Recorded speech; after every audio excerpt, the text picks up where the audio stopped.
Let's get into this week's Tour Confidential bonus topic. In the spirit of Thanksgiving, Jeff, I want to know which player should be most thankful this year? So many options. So many players had great moments this year. I will go with Zach Johnson. He played great at St. Andrews. I take nothing away from him, but there were some forces of nature happening that week. You know, the weather kicked in, and on a bright sunny day in St. Andrews, the wind kicked up, and the RNA misplayed that day, and Jordan Spieth went out that morning along with a few other leaders and made a bogey before they took him off the course. And so later, of course, Spieth misses the playoff by one shot. Zach played great. He deserved to win, but I think he got a little break that week. So I'll go with Zach as the most thankful golfer of the year. Excellent pick.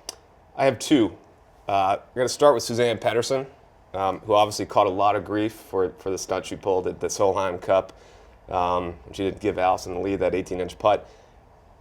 The U.S. obviously went on, sort of galvanized them. They went on to win that event.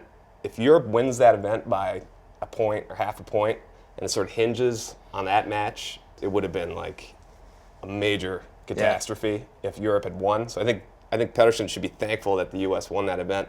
I think Rory McIlroy should be thankful for two reasons. One, that he didn't hurt his ankle more than he did playing soccer. He had obviously the damage to the ligaments.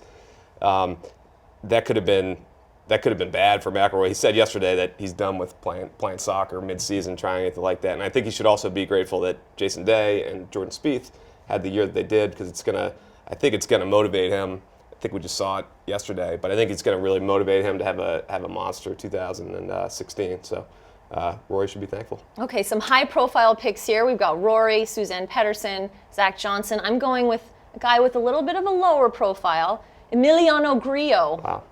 Familiar name for you guys? Not sure, but he did visit our studio right before he played the Fries.com.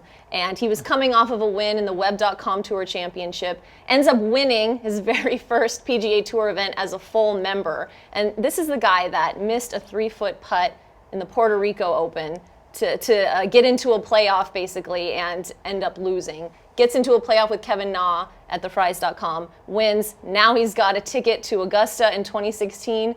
If you can't be thankful for the Masters, I don't know what you can be thankful for. You did your research before this segment, didn't you? Sometimes I do, Alan. Impressive. Occasionally.